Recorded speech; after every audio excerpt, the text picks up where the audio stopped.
This bout scheduled for 6 rounds. And wait till you see these guys. It's the name Canizales, and he is in the red trunks. If that sounds familiar, it should be, because his brother is Gabby Canizales, the outstanding junior bantamweight featherweight. They are both out of Laredo, Texas. Canizales unbeaten in 3 fights. Camaro with a record of 4 up, 3 down. Canizales is a very poised boxer for his age and for the amount of fights that he's had. I've been real impressed seeing him in the gym. He's real calm, cool, collected all the way through the sparring sessions. I've been anxious to see him fight to see if he portrays the same picture in the ring. He's more of what I call a boxer puncher. He's a gentleman on the outside of the ring. He's a gentleman on the inside of the ring when he's boxing in the gym. I like to see his kid because he throws a lot of different types of punches, up and down. And I see he's already cut the mouth of Camaro. Well, he has been landing some very hard shots since the opening bell less than 1 minute ago. I tell you, Camaro's still trying to come back and throw those very hard punches. He's just not landing very much at this point in time. He's not able to succeed in those punches. Getting exciting and stuttering here. Well, you can with the little guys. I tell you what, they're definitely where the action is. The beautiful left hook and straight right hand by Canizales. Canizales is also going from the body to the head, body to head. His favorite punch, by the way, is a left hook with a right cross, in which I'm seeing him do it one time after another. Matter of fact, you can almost see it every other time. With a beautiful hook. Same time he got caught with a couple punches by having his chin in the air. Oh, is Camaro getting beat up, and he knows it because he just stepped back and he shook his head in disgust. And when I talked to Camaro in the dressing room, very confident. They say he punches very hard, which it looks like he does. That left hook of his looks like he carries some whack on it, but oh my goodness. Beautiful left hook by Canizales. Speaking of whack on it. I tell you, that hurt the kid right there. That was a good, clean, sharp left hook, by the way. Very, very sharp. Canizales has some sizzle on the end of his punches. And again the left hook. He said the left hook and the right cross was his favorite punch, and that's what we're seeing is a lot of it. Earlier in the round, it was the left hook and right cross. Now it's the left hook that's landing by itself. There's about 20 seconds to go here in the opening round, and Camaro in big trouble. This one is going to end, I believe, in the first round. Referee Chris Jordan steps in and raises the hand of Orlando Canizales, raising his record now to 3 wins, no losses, 1 draw. Out of those 3 victories now, 3 have come by knockout. A lightweight bout. These guys are action all the way. In one corner, Victor Davis out of Washington, D.C., and the other, Joe Loving out of Rochester, New York. Joe Loving in the purple trunks, Victor Davis in those longer blue trunks. And this is a mutton jetback. About 5'11" for Davis, about 5'5" for Joe Loving. You know Loving will make this fight. It's his fight, I believe, to win or lose. Well, Randy, last time we saw Joe Loving here, he was matched with Randy Richardson in a fight during which you called the Randy Richardson track meet. Randy Richardson did nothing but run against Joe Loving. And Victor Davis, while he's not a runner, is a boxer. So Joe Loving has the same problem he had last fight. He's giving away a lot of reach, a lot of height, and he will have to get inside that jab and pressure Victor Davis, who's a good fighter. Joe Loving has trouble in the first round. He lost his professional debut here on ringside last March, dropping a 4-round decision to Billy Bacard. He was knocked down in that fight. Came back with a win against Pee Wee Silva 2 months later. And then in August, he decisioned Hilario Mercedes, was dropped in the first round of that fight, went back to the corner, and he told his manager, Alan Kornberg, he's in for trouble now. Well, Alan Kornberg told me before Joe Loving's last fight, this guy is liable to go down while he's walking to the ring. So the fact that he goes down doesn't really concern them because he usually gets up. But he is all action. And Steve, look at this. Davis has turned to southpaw. And that is a slapping hook. He has to get hit with a hard right hand. He's up.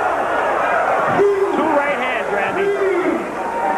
No way you should be boxing southpaw against Loving because it's obvious that is not his style. There's no power on the right hook at all. Referee Frank Cappuccino gave him the count. Here comes a crazed Joe Loving. And let's see how Davis reacts. That was the first time, and now the second time he's been down in his career. Another right-hand shot from Loving, who's being worked on for leverage by his trainer, the former six-time world champion, Emil Griffith. Loving a little bit over-anxious, but here he comes, looking for knockdown number 3.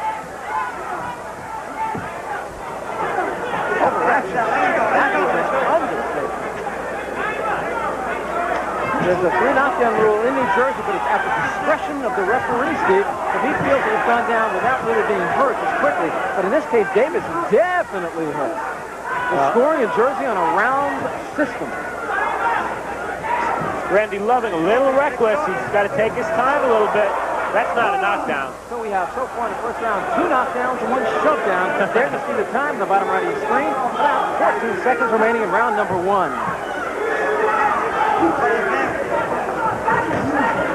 And Loving got hit.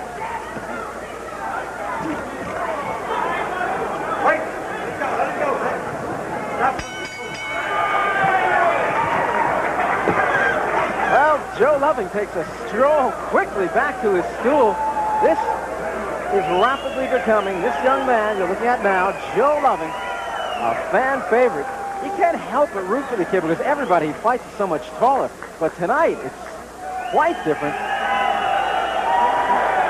Joe Loving all pumped up. You can see that when he came back to his corner. He rushed back to that corner. You see Victor Davis, he's never been through anything like this before. Steve, there were 2 knockdowns in that opening round, both right hands. All right, there's the right hand that hurt Davis. And now watch the other one right there. Nice and short. That's good power. Down on the seat of his pants. Jumped right up. Took a count from Frank Cappuccino, and then he went down again from another right hand.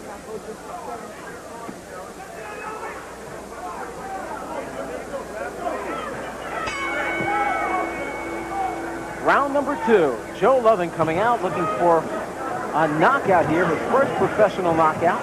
He's had Victor Davis down twice in the first round. Loving is the man on the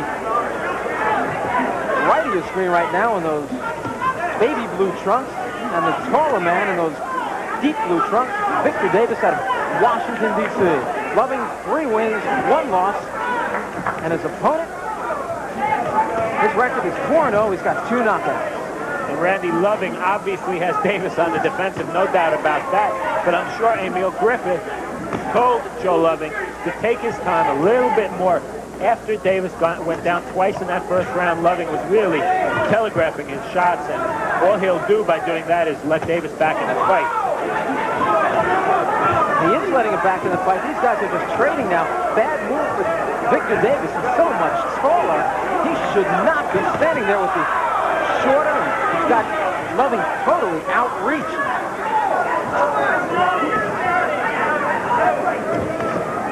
And as we alluded to in the first round, with Joe Loving's fights, nothing is taken for granted. 1 shot by Davis and Loving could be down. And you wonder, will Loving punch himself out? Remember, Victor Davis also is in very good condition. He's managed and trained by his dad, Adrian Davis, one of the East Coast's most respected trainers. Let's make that one of boxing's most respected trainers. And Loving still landing in the second round. Davis's legs do not look good. Well, he's doing what he has to do. That's why he's really not moving, because he can't move. But on the inside, he's doing what he has to do. And one of those things is tying Loving up whenever Loving gets right on top of him.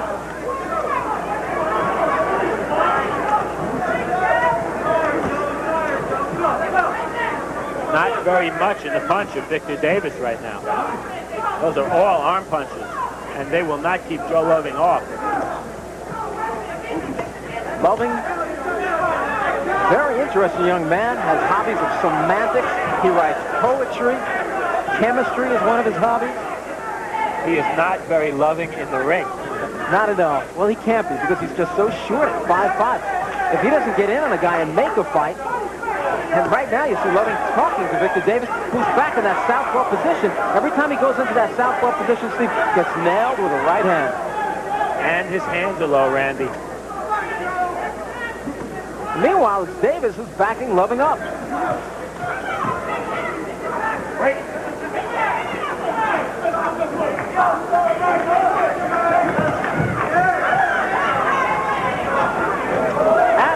Loving gets hit with a left hook there. That's it, a right hand. Turned Davis's head completely around, Randy. Loving is annoyed with himself. He doesn't like getting hit with that hook.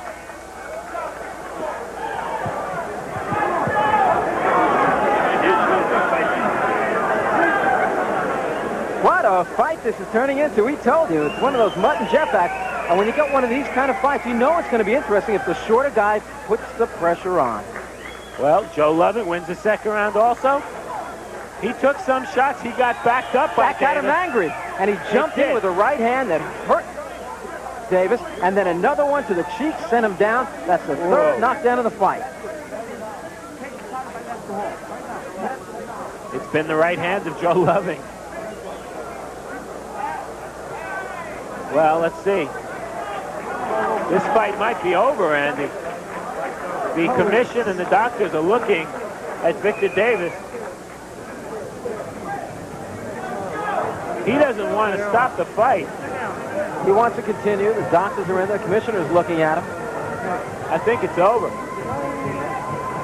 It appears to be the way everybody's in the ring. Emil Griffith is hugging Joe Loving. Yeah, this fight's over, Andy. Yep, they're taking the wrappings off. They're taking the gloves off the hands of Victor Davis.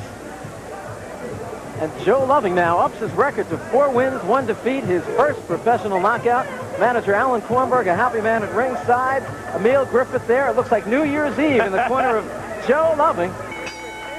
Ladies and gentlemen, on the advice of Chief Physician Dr. Frank B. Doggett, referee Frank Cappuccino stops this bout at the end of the second round, and a winner by a TKO, Joe Loving. Come on, Joe, get this in the ring. Loving.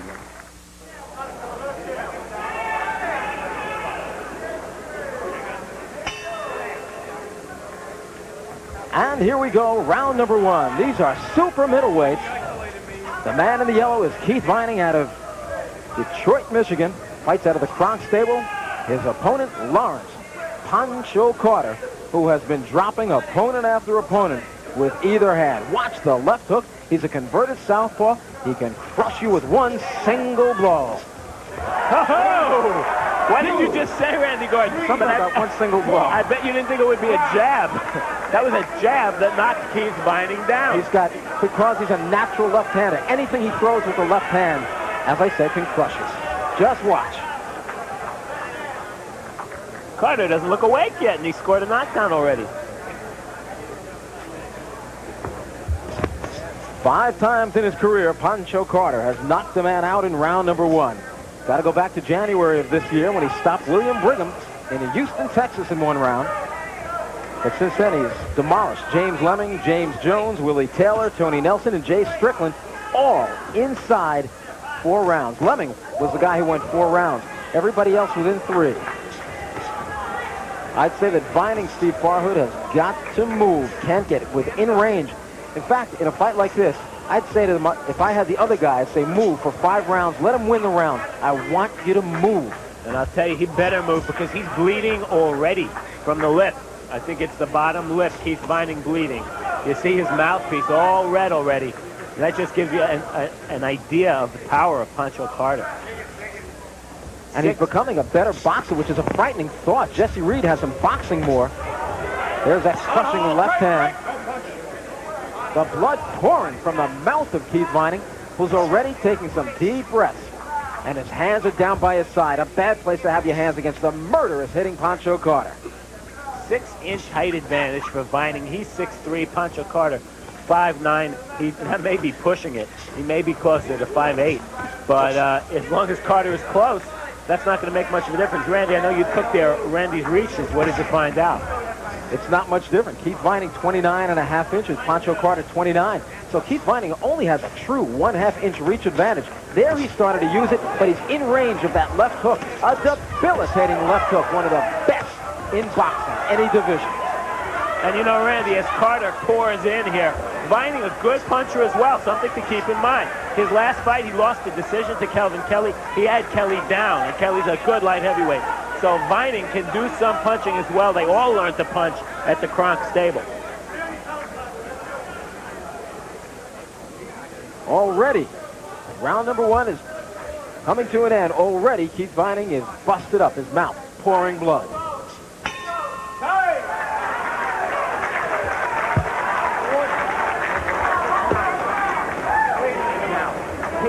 Don't try to load up to the head right away. The voice of Jesse Reed, bang the head. voice of experience. Let's listen. Yeah, this guy's so afraid of you that he's taking the jab and he's just doing this. And Steve Farhood, early in the first round, a knockdown. It was a jab. He missed the right hand. Watch him follow with the left. Well, maybe. Yeah, I didn't think it was the hook. It was a straight bing, right in the mouth. And that might have been the shot that cut him as well. Yes, it was, right in the mouth. That's no push of a jab, is it? We saw him do that a few months ago when he fought Tony Nelson. That was back in July in Houston, Texas. Fight was seen right here on ringside. He knocked Tony Nelson down with a jab, stopped him in round number 2. And Tony, as we all know, is tough.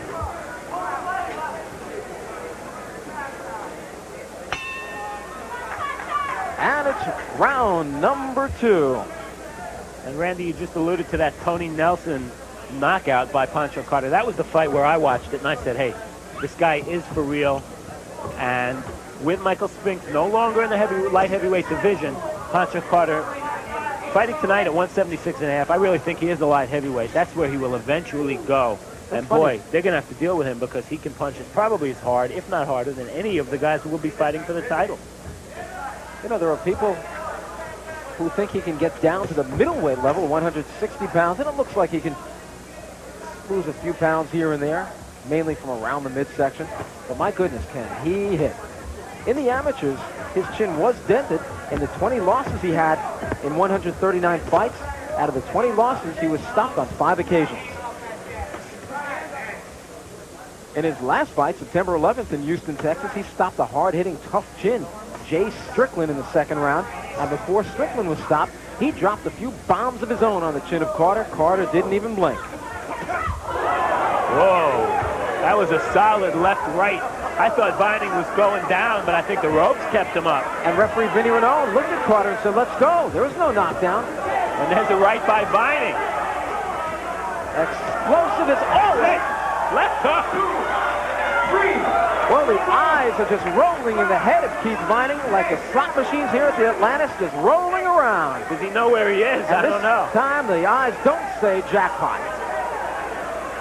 He doesn't look like he wants to fight, Randy. I may be wrong, but he doesn't look, and his legs, but Renaud's going to stop it. Oh, a swing and a miss. He almost hit Vinny Renaud with that shot. And Pancho Carter, whose earned fight average is about 2.5 rounds, lowered it tonight, stopping his opponent in less than 2 minutes into the second round. Ladies and gentlemen, referee Vinny Renaud stops this bout at 1 minute and 44 seconds of the second round, and a winner by a TKO for his 5th clean straight win in as many pro bouts, Pancho Carter. Today, thousands are getting a better deal than you in Atlantic City and Las Vegas. How? They carry the Players Club Gold Card. Players Club members and their guests get 25% off every meal and 25 to 63% off rooms. They step to the front of the show line and save 25 to 50% on top name entertainment.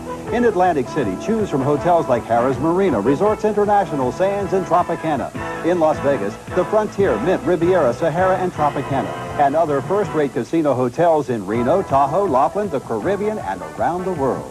As a Players Club member, you'll also receive this handsome travel wallet that contains all the information you need and your Players Club Gold Card. If you plan to go to a hotel casino this year, you can't afford to be without it. Listen carefully and find out how you, too, can be a member. Call now at 1-800-VIP-CARD and ask for Debbie for more information on the Players Club Gold Card. There's no obligation, so call Debbie now. 1-800-VIP-CARD. Well, we've got 2 undefeated fighters here. One of them will probably lose tonight. Round number 1. And the reason I say probably, because there are such things as draws. Mike Godot in the black trunks, Alan Gay in the white. 6 rounds of welterweight action. Rudy Battle, the third man in the ring. Right hand by Godot. catches Alan Gay and he catches Godot, he holds on immediately. Godot is a paralyzing hitter. Either fist, one punch, right hand, left hook, you're on the floor. How can this one go 6 rounds? Look at these guys. Whoa! Right hand knocks Alan Gay back. That right hand by Mike Godot almost decked Alan Gay. Alan Gay is no rookie in there. He had 103 amateur fights, winning 88 of them. In excellent shape, as you can see just by looking at him. Mike Godot, though, as an amateur, won 167 out of 177 fights. I'm glad you got that in quick, because this one I cannot see going 6 rounds. I've learned that with Godot's fights already. Get it in quick and early. Good left by Godot. As you said, he's got power in both arms.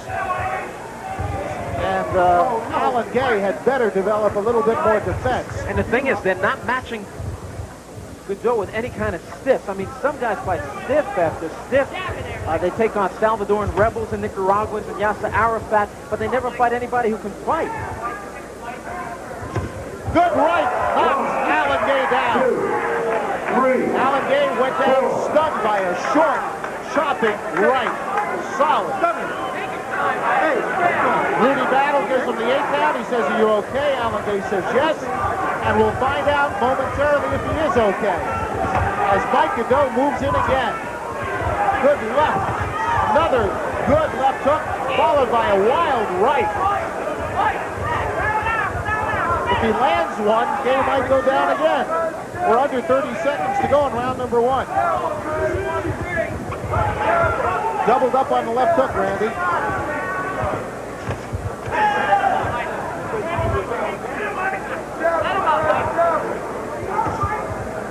Two of the guys who beat Godot in the amateurs, Donald Curry and Darrell Chambers. Donald Curry, of course, the outstanding, undefeated WBA welterweight champion of the world. Good left by Godot again. Gay is trying to fight back. His punches don't have the sting Godot's do. Godot's do.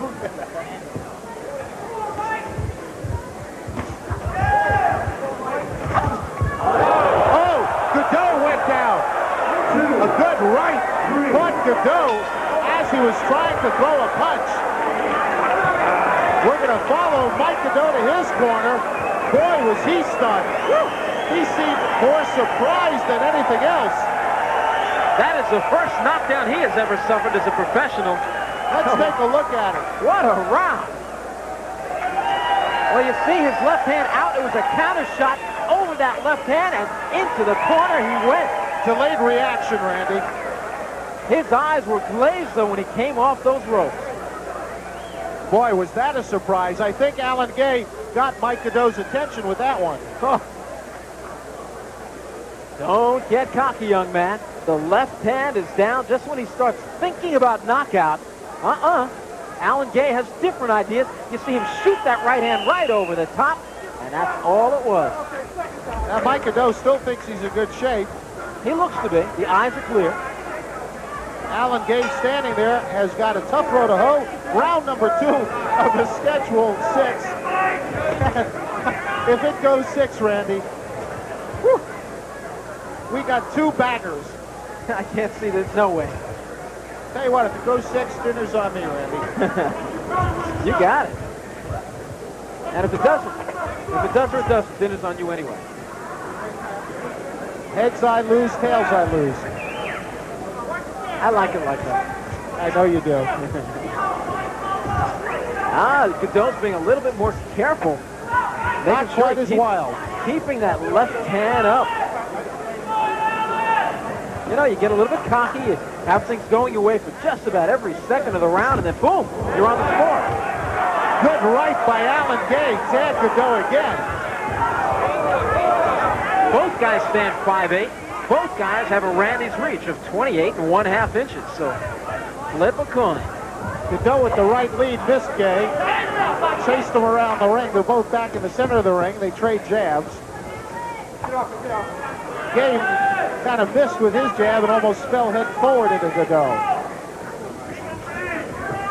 just when you thought it was safe to go back in the ring, Godot gets leveled by Gay. They trade jabs.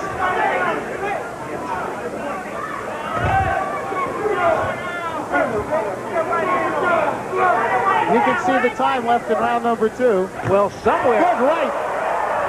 There go the legs of Gay. They're not working. They are rubber bands. If the ring ropes weren't there, he might have gone all the way down. Good right hand by Godot. Really staggered Gay. I'm impressed with what I've seen so far of Alan Gay. Remember, I really think he's in there against one of the top prospects in America today. They have been hiding him in the farmlands of Wichita, Kansas. Decent left by Gay. He's just trying to hold on right now. Godot has got the power to put him away, but Gay's got power in his right. Oh, and is there a swelling now underneath the right eye of Gay? That thing is just growing as we're watching it. And what might very well happen there is one punch will splatter it open. We've seen that happen. That's because it's under the eye. Actually, it's the best thing that can happen. That way it'll relieve that pressure. As you can see, we're down to about 20 seconds left in round number 2. Oh, look at me to be a low shot. Oh, Gay has gotten inside, and I think he might have hurt Godot just a little bit. I think he hurt him with what was a low shot. Oh, these guys are gritting it out, just reaching down and pulling out whatever effort they can come up with. Here comes round 4, heading right at you, folks.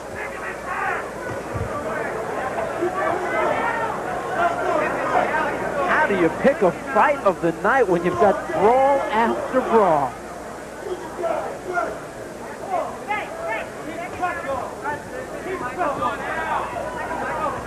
That mouse under Alan Gay's eye.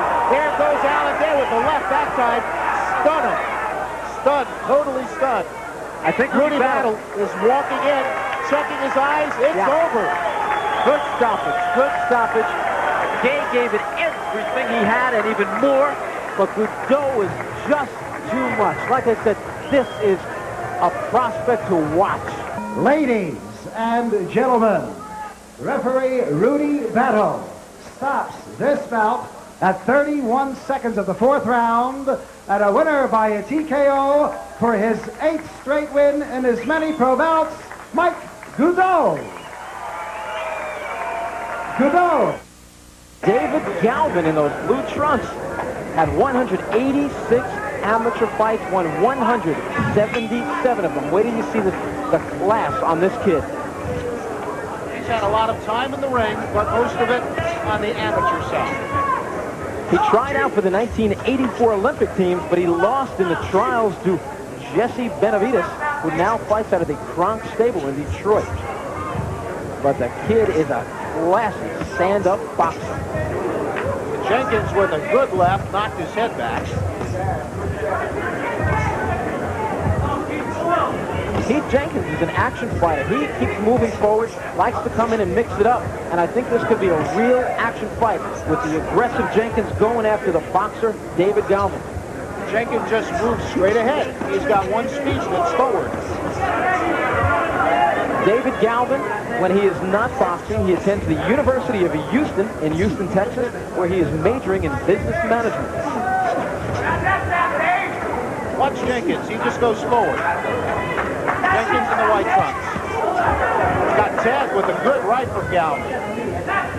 Well, Galvin's manager, Bob Spagnola, believes that in David Galvin, he's got the future bantamweight champ of the world. Galvin has a very good, strong, crisp left jab if you watch it. He's just got his right glove up in time to protect himself from a left hook from Keith Jenkins. He's got Jenkins against the rope, and he is just pounding away. This one may end very quickly. Down goes Jenkins. He's sitting down. He cannot defend himself for the moment. And referee Tony Perez administers the standing 8 count. Here in New Jersey, it's legal. In many other areas, it is not. I don't know how much help that's going to be for Keith Jenkins because he took a pounding from David Galvin. There's a left, and a right, and a left. He's got to watch it. He can't get cocky and drop those hands. Got to pick his shot. Oh, good short right caught Jenkins again. Well, look at the gut on Jenkins, but the legs are gone. You see him staggering? He seems to be a little bit out of kilter. How about a lot, I believe. I think one good shot will send him down. I think we're about to see that, too.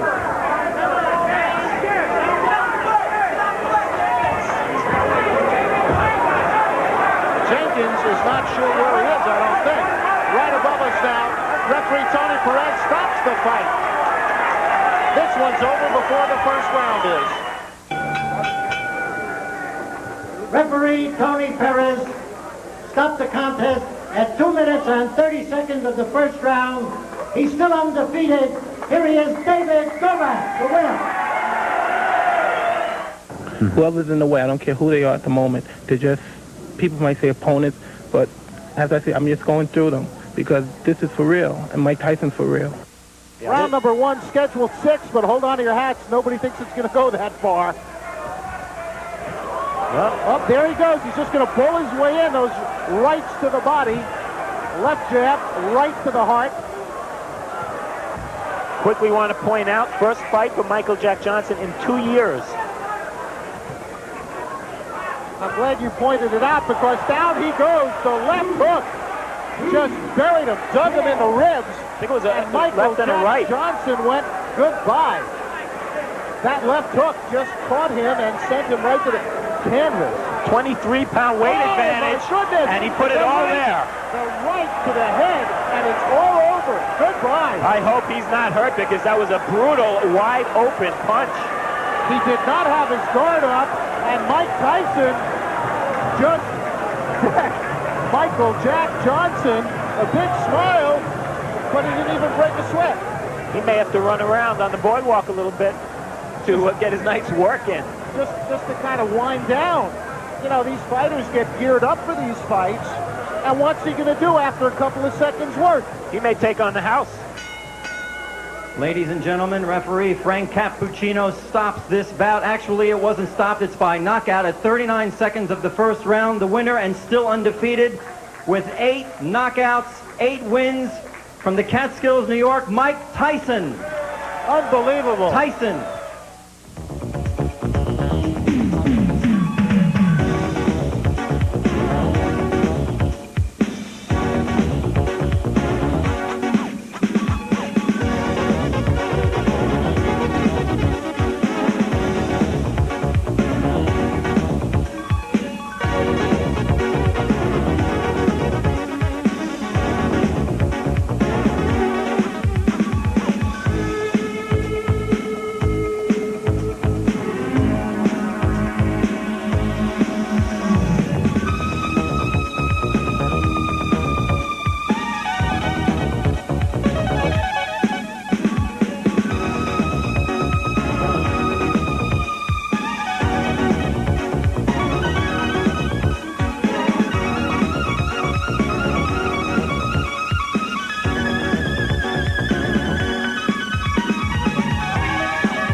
Knockdown, knockout, action.